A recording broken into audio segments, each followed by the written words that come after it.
नमस्कार दोस्तों, आशा करता हूँ आप लोग अच्छे होंगे। और जिस तरीके से हम सिचुएशन देख रहे हैं महाराष्ट्र के अंदर, बहुत ही ज़्यादा बदतर है। ऐसा मैं क्यों बोलता हूँ? क्योंकि वहाँ पे वसूली कांड चल रहे हैं, रैकेट चल रहे हैं, एक से एक मर्डर हो रहे हैं और फिर उसके बाद उसको सुसाइड प्रूफ कर दिया जाता है। और कुछ नहीं तो मुकेश अंबानी के भैया बिल्डिंग के बाहर जाके ये एक बॉम्ब से भरी हुई गाड़ी रख देते हैं और इनको लगता है कि भैया सामने वाले लोग मूर्ख हैं, मुकेश अंबानी पागल है और NIA, NCB, CBI ये सब तो ऐसे ही हैं।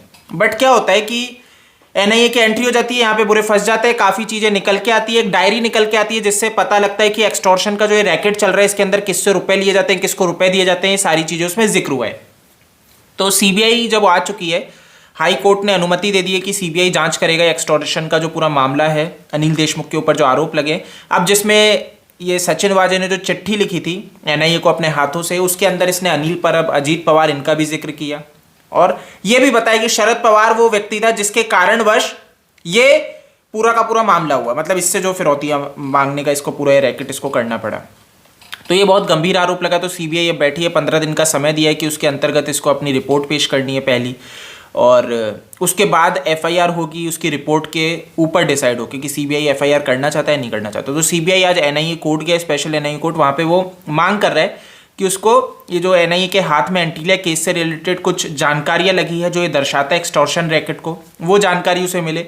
और ये जो डायरी मिली है, ये डायरी जो इन्हें एक रेड के अंदर मिली थी, उसकी एक्सेस इनको चाहिए जिससे कि इस केस में इन्हें मदद मिले और जांच तेजी से आगे बढ़े। बाकी मैं आपको क्लियर बोलना चाहूँगा कि सचिन वाजे जो अपने आकाओं के लिए काम कर रहा था, उससे एक चीज़ तो क्लियर हो जाती है कि मुंबई के अंदर ये छोटे छोटे API पुलिस वालों में कुछ ऐसे भ्रष्ट लोग जो घुस जाते हैं, ये छवि बिगाड़ने का काम करते हैं पुलिस का, प्रशासन का, कानून का, और इनके कारणवश ही हमारे देश के अंदर लोगों का भरोसा उठ जाता है। लोगों का भरोसा नहीं है पुलिस प्रशासन के ऊपर, ऐसे घटिया लोगों की वजह से।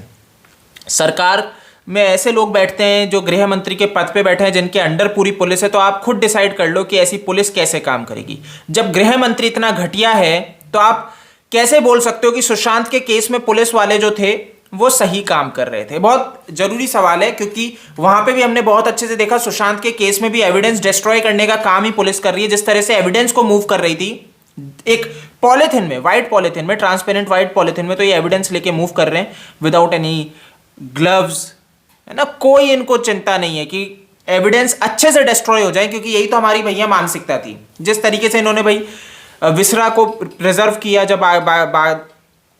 जब बाद में एम्स को भेजा जाता है तो पता लगता है कि विसरा अच्छे से प्रिजर्व नहीं था। तो ये सारी चीज़ें बहुत ही गंभीर है कि पुलिस की देख रेख में सारी चीज़ें होना, भाई जो कलीना लेबोरेटरी है इनके द्वारा जिस तरह से प्रिजर्व करना, ये दर्शाता है कि कहीं ना कहीं बहुत बड़ी साजिश को रचा गया है। कहीं ना कहीं ये पूरा का पूरा मामला था कि केस को दबा दिया जाए, केस ठंडे बस्ते में चला जाए, लेकिन CBI आ जाती है। तो ये पूरा एक मामला है। बाकी यहाँ पे जो CBI जो यहाँ पे गई है NIA के स्पेशल कोर्ट में, आज उसको अनुमति मिल जाएगी, उसके बाद उसकी जांच जो है उसमें रफ्तार बढ़ेगी। सचिन वाजे की आज कस्टडी समाप्त हो रही है, तो हो सकता है इसके बाद NIA की सुनवाई हो स्पेशल कोर्ट में। तो देखते हैं जो भी है। बाकी अब देखते हैं उसको कस्टडी आगे एक्सटेंड होती है या फिर उसका जो एक बहाना चल चुका है कि मेरी तबीयत खराब है, मेरा भैया दिल धड़कना बंद कर देगा, ये सारे जो नाटक चल रहे हैं, और कल भी उसने नाटक किया तो उसको डॉक्टर को दिखाना पड़ा, तो ये सारी चीज़ें थोड़ी गंभीर है। तो आज उसका ड्रामा होने वाला है, वो चाह रहे हैं उसको बेल मिल जाए, उसको राहत मिल जाए कि बीमारी के बहाने।